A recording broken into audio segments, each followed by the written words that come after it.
What's going on, everybody? Eric Lindquist at Stochastic here on the Odd Chopper channel, coming to you with a Thursday edition of MLB and NBA Lindy's Leans, Likes, and Locks. Hit that like button, subscribe button, notification bell. Goes a long way for me on this video, goes a long way for you. That way you become apprised whenever great content is going live here at our little neck of the YouTube woods. You should be very, very happy here with the early portion of MLB. Absolutely smashed everything from the get-go, basically. Also threw in an RBI for Lawrence Butler once he fell back from first to sixth in the lineup because his RBI equity goes up, and yet the line didn't move at all because you don't have anybody on base when you're leading off. So you miss one at bat for that opportunity. So somebody in the middle should see a higher RBI equity. Did he hit a solo shot to do it? Yes, but plus 195, plus 210 if you had it at Bet365. You had an opportunity to make some money there in the Premium Discord today. And Premium Discord a lot happier with me until, well, Mitchell Robinson got ripped off the floor, even though he was the best portion of that first half. So I'm actually recording this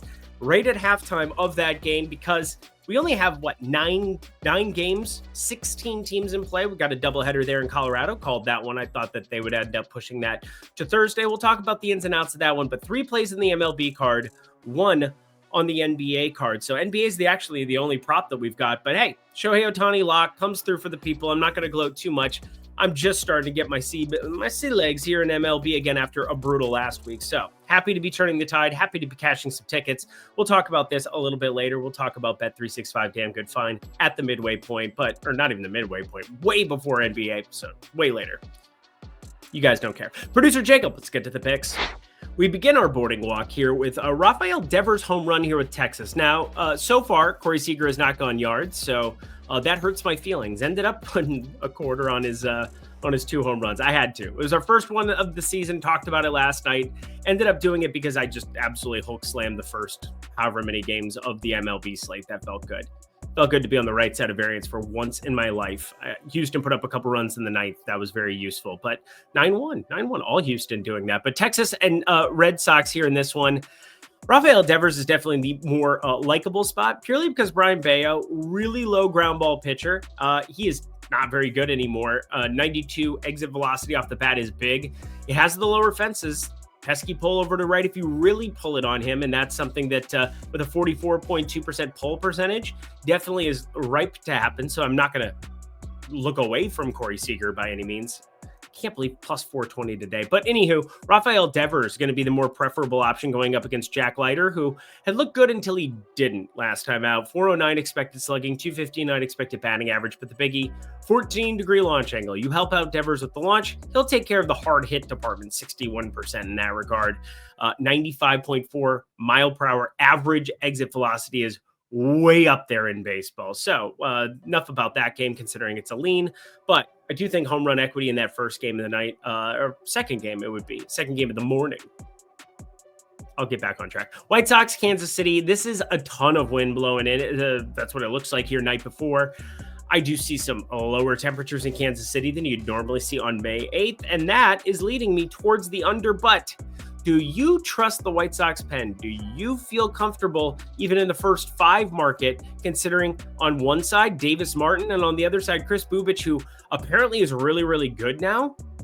Again, I'm still not sold on Chris Bubic just being this renowned, revamped, retooled genius that he's been the last 2 years, but is what it is. So far, so good. He used to be a gas can early on in this program, 2022 for sure. 2023 had an okay little run. 2024, 25 bullpen and now starter.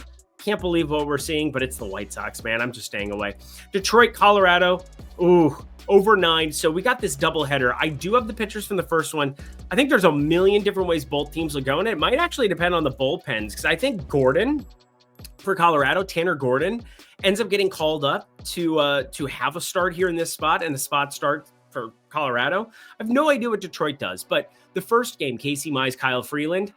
Yeah, free money Freeland. It's just that feels a little bit thin. You get some of those lefties out there against Torkelson, Carpenter, Dingler, Torres. I've just been smashing righties all season long. Again, I don't want to go completely crazy or say that like, oh, we can't play them at all. Detroit, though, 115 WRC plus against right-handed pitching. You flip that over to the left, everything you own in a box to the left. And wouldn't you know it, they're really good too. 124 WRC plus, strike out a lot more, 24.7%. Not that that's part of Freeland's game. I just kind of want to get confirmation on the second portion of the pitchers, plus that game is just about to go to first pitch. Next slide, we got these ones to cover. Super quick. Cincy taking on Atlanta. Just got news, Hunter Green leaves the game early on Wednesday. That is brutal in the DFS streets. He was just mowing dudes down. He had like 6 or 7 strikeouts through 9 outs. Just a ridiculous start to the game for Hunter Green. Hopefully he's okay.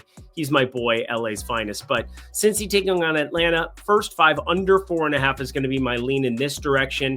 I think we've got some really good pitchers in Lodolo and Schwellenbach, who I would say is actually underperformed relative to some of his expectations. Looks all right on the surface, 1.11 whip. Overall, 3.92 ERA, though. It's not quite what was promised based off of last year's 3.44 expected ERA. It's closer to 4 now expected ERA, but I think this is just Cincinnati on the other side against a righty, and Cincinnati against a righty just really does not impress me in any way, shape, or form. I mean, especially 94 WRC plus, 22nd in baseball against righties. And then Lodolo, I love the curveball, I love the opportunity. There's just enough there on the Atlanta side, high variance baseball. It's nice for a lefty pitcher. Obviously, Chris Sale's pitching there and been doing well. And Austin Riley's hit a couple of bombs there, but he's also hit some bombs that haven't left the yard because of how cavernous it is out to left. I'll take a look at this tomorrow, but minus 135, minus 140, just a pass for now. Too much fig. Too much fig. And the Dodgers and Arizona, to round it out and make this really quick, because then we'll get to the 3 plays, of course. The Dodgers, just absolute scorched earth. I mean, Shohei Ohtani just felt free as air. They go walk, and he puts up a triple just to like let you know who's daddy. And then they intentionally walk him again. That wasn't very nice. But Yoshinobu Yamamoto, you know by now, is my dude. This guy's just my dude. 32% K rate, 259 xWOBA. And yet it's really, really, really hard to pull the trigger considering it's Brandon Pfaadt, who has been bad to start off the season, but he doesn't really walk a lot of dudes. And I just trust this Arizona lineup to be better than most. And so Yamamoto, we'll see him in a road start here. You don't have to bet everything all the time, although I'd feel really silly not betting the Dodgers here at plus money if you can get it. Yeah, we might have to reevaluate that tomorrow. But to the picks after Lindy 5. Lindy 5, friends, that is the Lindy and Friends Discord. You can sign up for down below. You just simply use the promo code Lindy 5 and you get the first week for less than $1 a day. You can come kick it, get all the plays, not just from me, but Eitan Shander. I've said this a couple of times this week, but it's true. He has just scorched earth on the world. He has been going completely freaking crazy. Just an absolute smash front to back, every single slate. Incredibly impressed by him and everything he's put together over the course of this week. Really buoyed us and carried me along for the ride here as the MLB streets righted the ship on Wednesday. And obviously NBA's just been rocking the entire time. I'd like Mitchell Robbins to shoot some free throws today. That'd be fun. Come on, tips.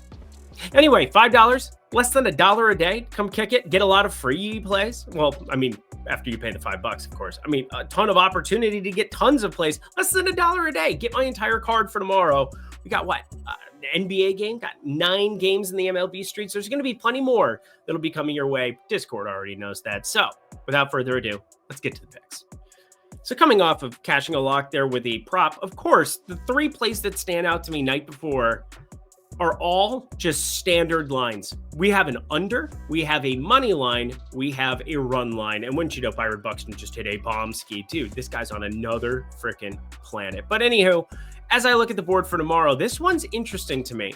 Right off the bat, we've got one guy to rule them all, one guy to find them, and it's Joe Ryan. He's been better than advertised, or better than I've probably advertised this season. I just always get worried with a 12.9% barrel percentage, 21.5 degree launch angle if the weather's nice. But you know what? The weather doesn't look all that good in Target Field. Wind blowing in heavy from center at the moment, maybe a little bit in from right. That should really help Joe Ryan out against some of this lefty power like Ryan O'Hearn, who we backed successfully in the home run department, Gunnar Henderson, Jackson Holiday, celebrate. Lots of ways where Baltimore generally just gets away with some sneaky power in their ballpark. Target Field generally all right for lefty power, but with the wind blowing in from right, I like and trust him.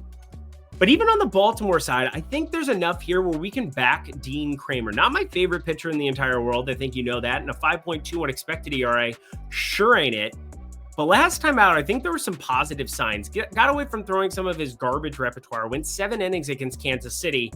And he didn't get any strikeouts, just 2. But he's not really a strikeout pitcher. And I just think this is the combination of the environment of the ballpark. I think these two bullpens definitely are going to continue to improve. I think they were two of the top 5 I had projected coming into this season, and I think that will come to fruition over a longer sample size.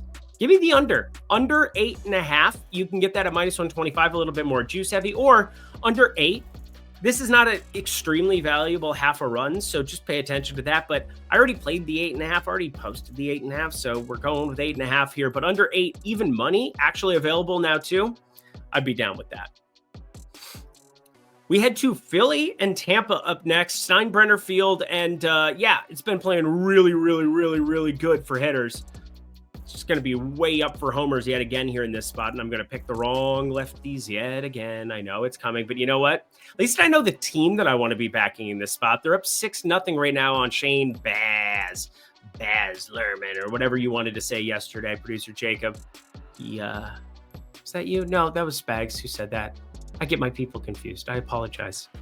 You're more special. You deserve more attention than that. I hate Moulin Rouge. What about Gatsby? Overrated. Hate that soundtrack. Such an overrated soundtrack.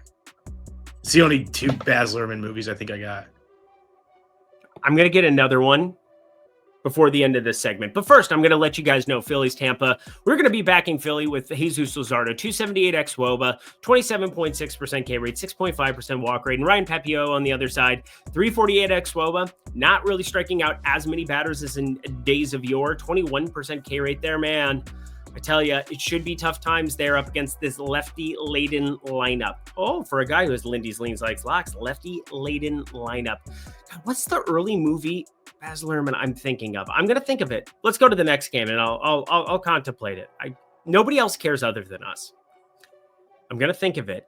Don't cut away. Toronto taking on the Angels here, our last in the MLB streets. Toronto run line is where we're going to be going in this one, and I don't have a ton to add other than it is a gigantic pitching mismatch. I always have to verbalize that very carefully because I tend to say something different. But Chris Bassett, 35.7% hard hit, 285 xWOBA, 25.7% K rate, 4.2% walk rate. Really nifty. As for Soriano, 46.3% hard hit. Yeah, a lot of it being ground ball stuff, but God, he's just giving up such hard contact. And then a 9.1% barrel percentage and a sub 19% K rate against a team that doesn't really strike out anyway.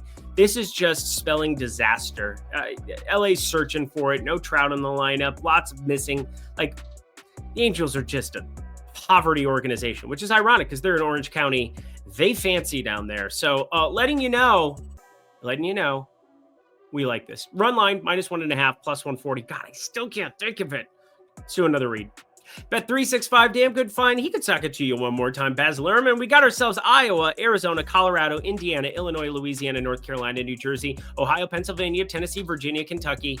And I already said the state, so I can't do my bit. Bet 5, get 150 in bonus bets, friends. When you deposit $10 or more, minimum odds of -500 or greater on that first play, and you're set and ready to rock. It's only if you're 21 and over. If you have a gambling problem, please call or text 1-800-GAMBLER. Alrighty, y'all, to the NBA play we go. Oh, I can't think of it. It's just a failure. Golden State, plus 10.5, taking on Minnesota. And I'm not going to be the Google person. Don't be the Google person at your bar trivia or whatever else. I know a lot of random stuff. I think you probably know that by the 90s and early 2000s music references, the ridiculousness that is my movie references throughout. And then, I know something about sports from time to time. I definitely know about modeling sports from time to time. That time to time was not last week, but this week, much better. Looking really nice, and I'm happy. Golden State, they're 10.5-point dogs taking on my Minnesota Timberwolves, and wouldn't you know it, no Steph Curry. I know a lot of people have reached out to me and been like, oh, you got to be happy about this, or you clicked the voodoo doll. No, I didn't.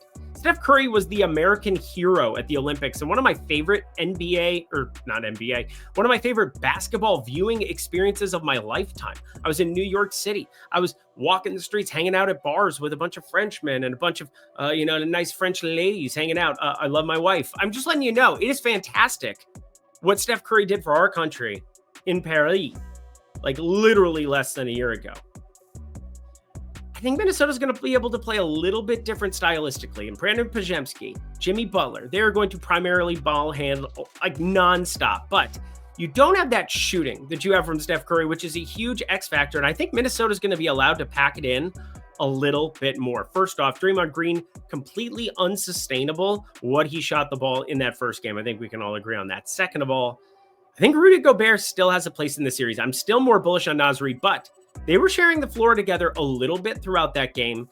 And I think in a game where you know Steph Curry is not playing, where you can kind of make the necessary adjustments, I think Rudy Gobert is a little bit underappreciated in the marketplace. How many times do we just see him flip the switch on in random spots where you got smaller dudes like Draymond Green out on you? Now maybe they utilize Kevon Looney if he starts getting loose. He's not going to get loose like he did against the Jackson Hayes-less Los Angeles Lakers, but 20.5 points plus rebounds, minus 108. It's inside of standard VIG over at FanDuel. That's too good for me to pass up. I've watched a lot of Timberwolves basketball. It's the team I've probably just randomly thrown props in and been the most successful with over the course of this season.